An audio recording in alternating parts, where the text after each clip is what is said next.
I decided to make this video on the subject matter of laser hair removal on the scalp because back then when I decided that I wanted to have this procedure done on myself, I did a deep dive on the subject matter and I couldn't find a YouTube video from the client's perspective or from the patient's perspective concerning the different types of lasers that are actually used, the pros, the possible downsides, settings, how the procedure actually looks like, other issues like pain, costs, how and where you could actually have this performed on you, and also, of course, why someone, possibly like in my case, with a full set of hair, actually wants to be bald or wants to have this procedure done on him or herself.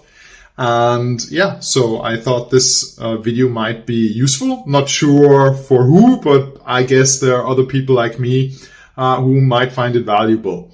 So the first thing that I would like to address is why I actually had this performed on myself. So as I mentioned just a few seconds ago, I actually had a full set of hair. And with the years, my hair style just got shorter and shorter. And I at some stage, I experimented with actually going completely bald, and I decided that it was actually what suited me best. So for a longer period of time, I had been shaving every single day, and that for itself was pretty much of a big hassle because it actually took me 20 minutes every single day in the morning to have my head completely shaved, and it's the look that I was actually going for, which is like being completely bald. And I also like the feeling of having this smooth feeling. And so basically 20 minutes in the morning. And as you can see, I'm also pretty heavily tattooed. So in the summertime, I'm actually also applying sunscreen, throwing on an additional 10 minutes for that, means that I had 30 minutes for these two items on my bucket list before I actually managed to brush my teeth or actually get in the shower. And yeah, so that was a big no. And so I actively was trying to find out what possibility there was to avoid that. And so I somehow came to the subject matter of laser hair removal and also tried to inquire whether that was an option for the scalp. And actually it is. And before I get further into that, I would like to summarize very briefly the types of lasers that can actually be used to achieve this. On the one hand, you have the so-called Alexandrite laser. Then you also have the so-called Nd:YAG laser. And then you also have the diode laser. These are the basic three platforms that exist in a nutshell.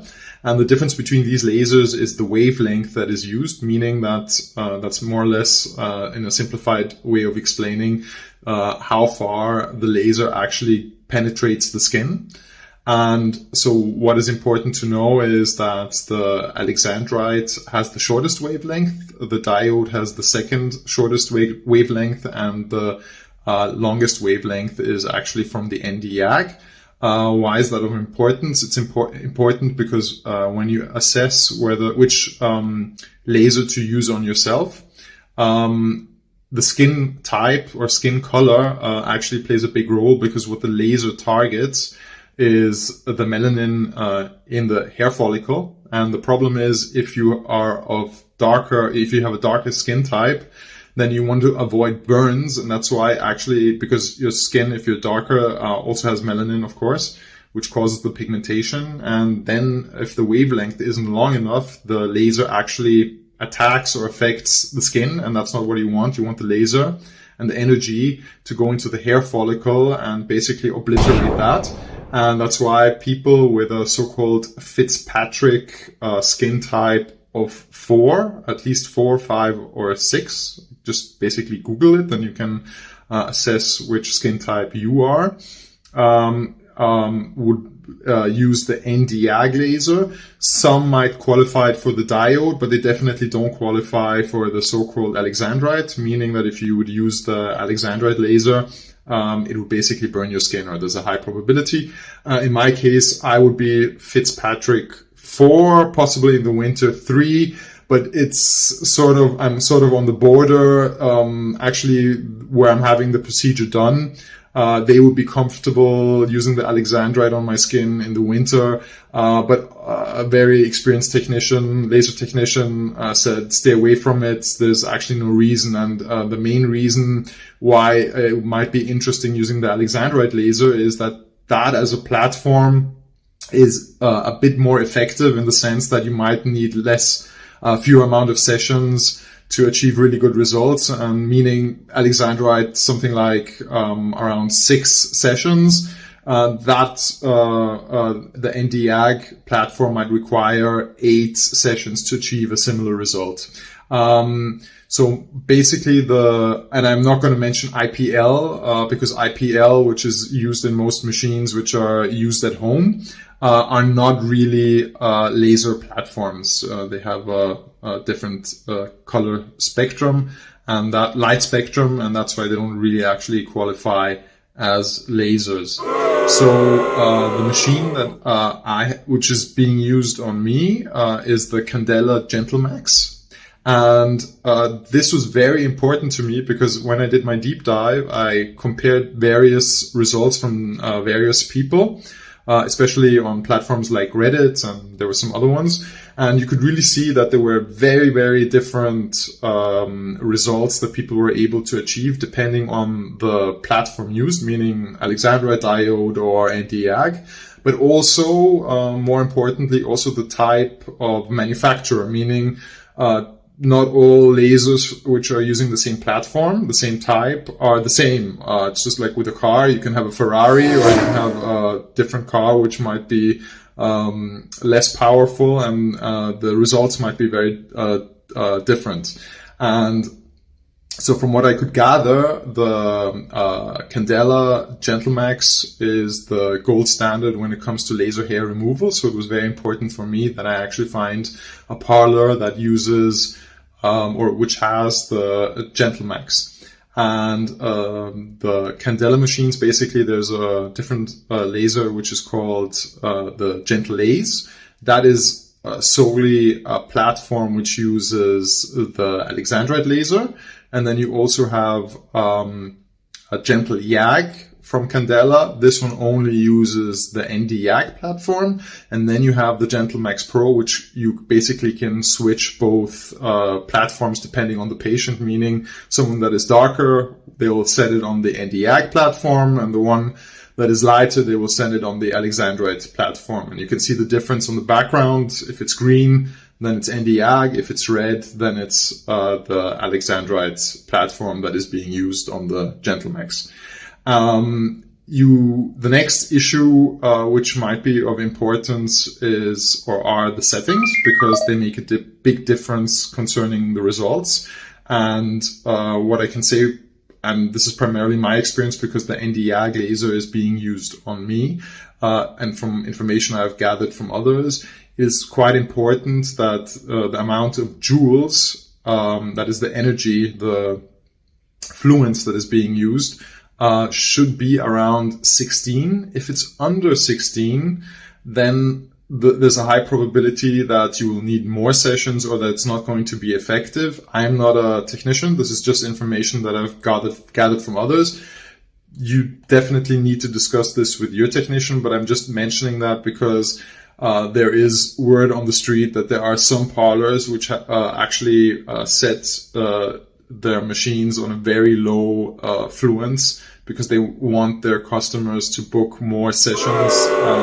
That's basically not very beneficial to you. So that's something to bear in mind, that usually when I'm talking about the Candela machine and you're on the Nd:YAG platform, you should be aiming to at least have something like 16 at the beginning, and then gradually, possibly you can go up till 20. This is on a so-called spot size of 18. What does that mean? It means basically there's a handheld part of the machine, and that is basically what is applied on your head, and there are different spot sizes, meaning different circumferences of the handset which is being used on you. So the values that I just mentioned for the joules concern a spot size of 18. If the spot size decreases to something like 15, for example, then you could go up with the amount of joules, but I wouldn't be able to tell you exactly what that would mean because I myself obviously only had the spot size 18. There is a chart, however, there's an instruction manual from Candela, which you can actually Google quite easily, and it gives you a rough estimate, but I have to mention that what laser technicians have been telling me is that you actually have to go slightly above what they recommend. And also, it should be said that the values that I have just mentioned are solely for the Candela Gentlemax. If you have a different Alexandrite or a different Nd:YAG manufacturer, then settings are a completely or possibly different beast on these machines. And although the Alexandrite was never used on me, from what I've gathered from others, at the beginning you should be aiming, if they're using the Alexandrite platform on you on the Gentlemax, for something around 10 joules, and then gradually they will also be able to go up with time if it's required. The second value in the settings, which should be mentioned, is the pulse duration. This basically means the length of which the laser is basically being fired into the hair follicle. Thinner hair require a lower pulse duration of approximately 3 milliseconds. If you have medium hair concerning the thickness and the density of the hair, then you will be aspiring something like 10 ms.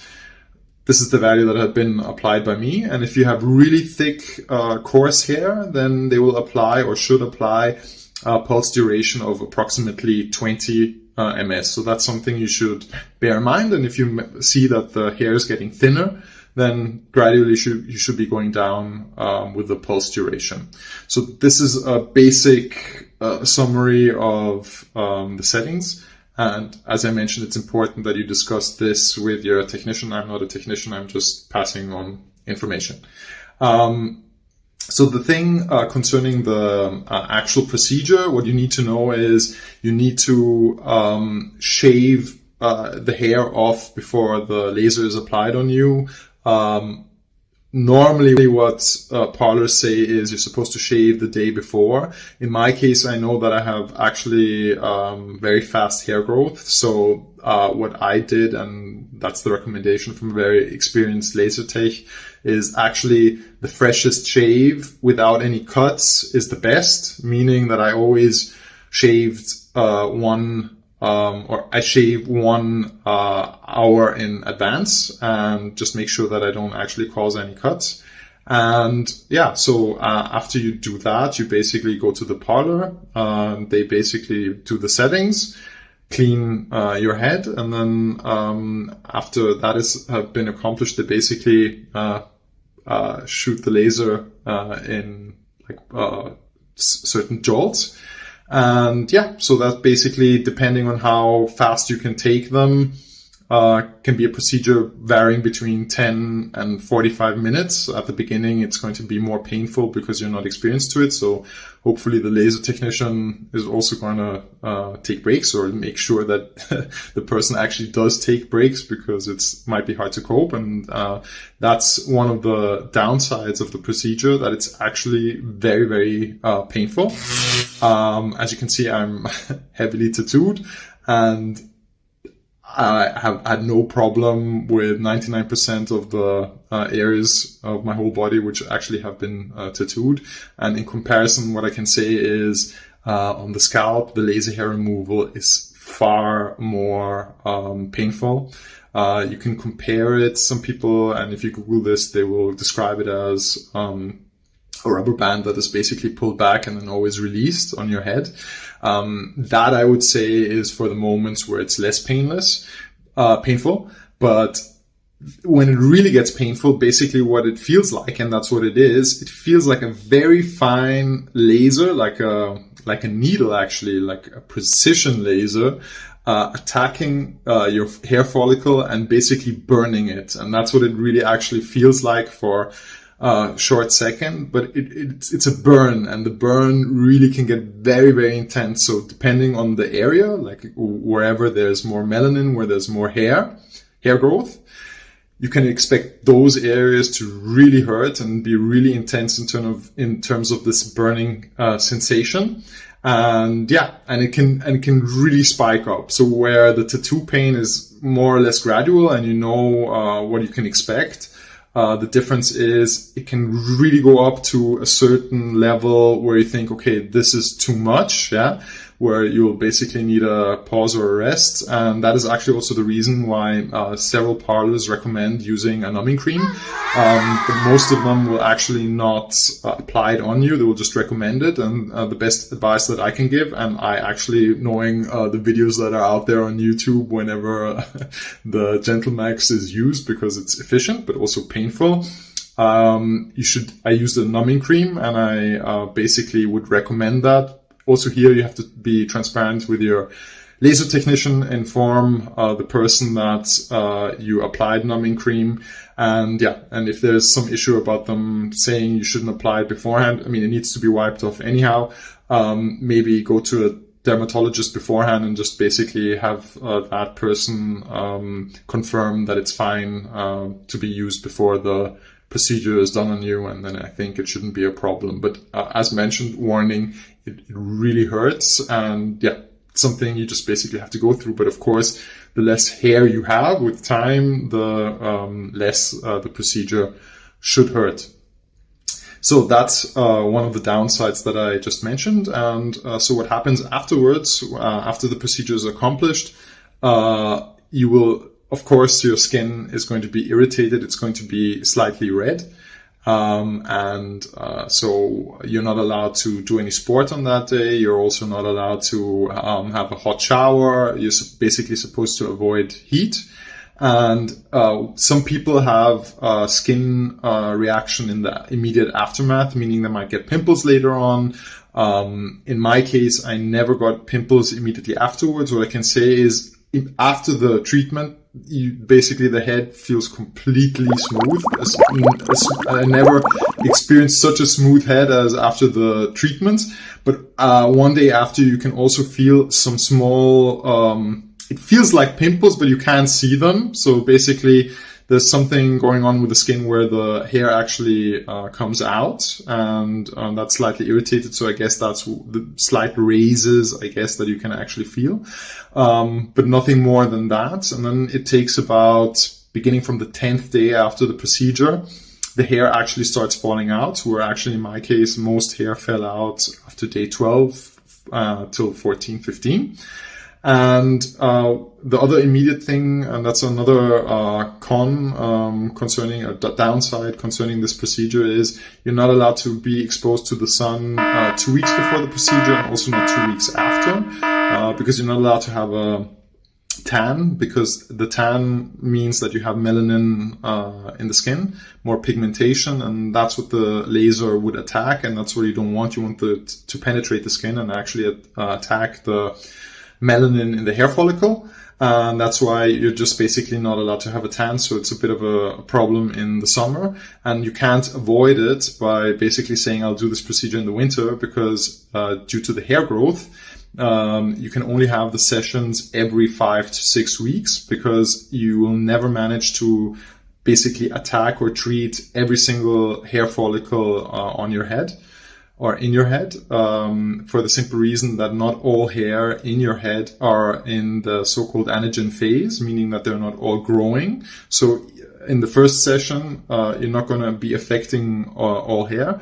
And then you basically have to wait another 5 or 6 weeks to make sure that the other hair that hasn't been affected yet is in that phase, so that that can be treated. So with other words, since you always have this time span of 5 to 6 weeks, and you'll probably need several sessions, this will basically be something that will be going on for a longer period of time. So I guess it's not going to be possible to avoid doing it in the sun. So that's something to bear in mind, because if you don't avoid the sun and you have this procedure done on you after having a suntan, or you do the procedure and then have a suntan afterwards, the problem is hyperpigmentation, which means nothing else that you can have certain spots, discoloration, which probably won't go away later on, and that's something you wouldn't want to have. The other issue that I want to address before I get to the costs is where can you have this procedure done? There are many parlors. As mentioned, my big recommendation is to have this done with the Candela. Actually, you can go to the Candela website, and there's a search function there where you can actually search for parlors in your area that have the machine. Just make sure that you find a parlor with the Gentlemax, or if you are of lighter skin tone, Fitzpatrick 1 till 3, that has either the Gentlelace, which is a Alexandrite platform as mentioned, or they have the Gentlemax because that has both, or in case you have a darker skin tone, Fitzpatrick 4 or more, make sure that they either have the Gentlemax, both platforms, or the so-called Gentle YAG, which is an ND YAG, which specifically is for people with darker skin tones because it's a bigger, longer wavelength, and that's why it wouldn't affect your skin. That was my recommendation, to basically use that search function, and then you will find parlors. But there's another issue, because this whole procedure of scalp, laser hair removal on the scalp, is a bit of a fringe topic, and it's a bit alien to most parlors because hardly anyone actually wants it. So there's a lack of experience. And so that's why many parlors actually might be reluctant to have this procedure done on you. And my recommendation would be to actually make them aware that this procedure is done in a very safe fashion for several years. There is one parlor that I would recommend. I never was there because it's just too far away. I'm from Europe. This is Florida, and this is basically Audrey from, I believe, the parlor Miami. I will put a link in the description of this video. For the mere reason, she is very experienced concerning performing laser hair removal on the scalp. She's been doing this for many, many years. She releases many videos on the subject matter. I actually learned a lot from her videos, and I also had an online consultation before I had my procedure done in Europe. It wasn't feasible for me to fly to her, but there's a lot of information you can gather from her videos. They're also very enjoyable, and that's why I wholeheartedly can recommend, if you're anywhere near Florida, or it's feasible for you to fly to the States, then have it done there, because she's amazing.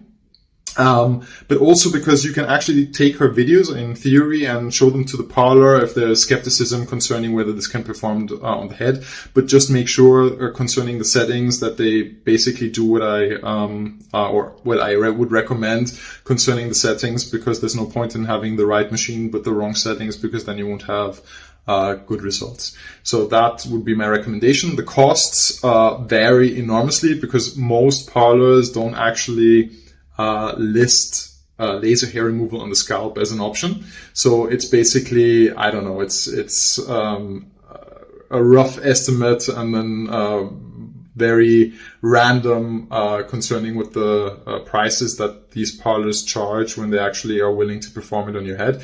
In my case, I've seen parlors that were willing to do it charging something around 250 euro. And in my case, my parlor was, my parlor charges 108. So there's a difference of more than the factor of 2. And yeah, so it might make sense actually doing some investigation concerning the price to find an option that makes sense. So now coming to the results, as you can see, I look rather bald. This is basically me after not having shaved for more than 1.5 weeks. And so now you might be asking yourself, okay, how many sessions have I had done on my head? So I'll just insert another video where I'm basically filmed outside, because I realized that it's rather dark in here and it's also a bit of a hassle to film myself. So this is actually me after only one session. I was actually shocked myself, because bear in mind I had a complete full set of hair. And yeah, so after one session, not having shaved 1.5 weeks, I look super bald. I do have hair. So basically, if I go over my head, I can feel hair. You can also see them if you're rather up close, but that's because most of the hair are white hair, and the laser will never affect them no matter how many sessions I do, because the laser only affects melanin in the hair, and so basically you will have no chance in obliterating, under quotations, the hair follicle with a laser, no matter diode, Alexandrite, or Nd:YAG. So there are only other option to get rid of white hair would be electrolysis, and so that's something that I'll be looking into later on. So also bear in mind, if this is something you're considering, then you better do it before it's too late. But nonetheless, I only have a very few black hair left. Very few. And so now, even after one session, if I want to shave to be completely smooth, it takes me 2 minutes. So that's amazing by itself, and I'm super happy already after one session. The only downside, by the way, that I forgot to mention in my case was in the 3rd week after I had the procedure done, I had something happen, which is so-called folliculitis on my skin, which means it's an inflammation of the hair follicles. And so what happens is, what happened was I completely looked like a pizza, more or less, having pimples throughout the scalp. And yeah, but it was nothing that was itchy or nothing that really hurt. I mean, it hurt a bit when you actually touched the pimples, but I had zits all over. And so I had to go to the dermatologist. He said that this was absolutely a normal reaction to the laser hair removal procedure. And so he prescribed me an antibiotic and just some, he recommended normal face wash, which you normally use against zits. And I managed to get rid of it within a week. So that wasn't a big problem. And since you're not supposed to be running around in the sun anyhow, you'll be wearing, or you should be wearing a cap or sunscreen. So I don't think it was much of a problem. So back to the results. So this, after one session, is completely amazing. And I really look forward to my next session, which actually will be tomorrow, which I'm looking forward to. It's also interesting to see how the pain level will be different. And so I expect that the remaining hair also will be removed, or most of them, so that the only thing that actually remains will be the white hair, which, as mentioned, won't be affected by the laser. And so I'm already a super happy customer after one session. And so I'll continue as long as I see black hair growing. And what I aim to achieve is to have every black hair removed. And the white hair, I'll basically have to look into the subject matter of electrolysis to get rid of that. But as mentioned now already, it's an issue of 2 minutes to get rid of it. The question as to whether this is going to be permanent, it depends on the person. With some people, laser hair removal actually is completely permanent, meaning hair won't regrow with time, even if you don't have or continue with laser hair removal sessions. With other people, they might need something like a refresh, meaning possibly that they have to do the procedure again after 3 or 4 months to basically maintain whatever they have managed to achieve. And to maintain the status that they basically managed to achieve. How it will be in my case, I have no idea, but I'm rather confident that I actually might not need it, or not frequently, given that actually after one session of laser hair removal with the machine, I actually managed to achieve this result. Was very, very surprising.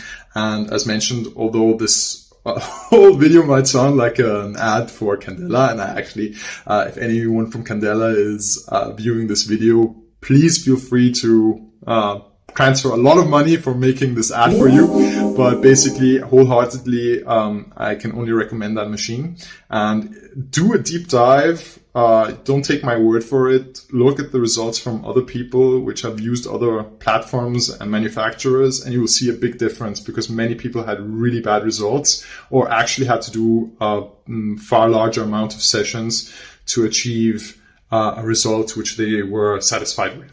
So that, in a nutshell, hopefully was a variety of information that is useful to anyone that is interested in this procedure.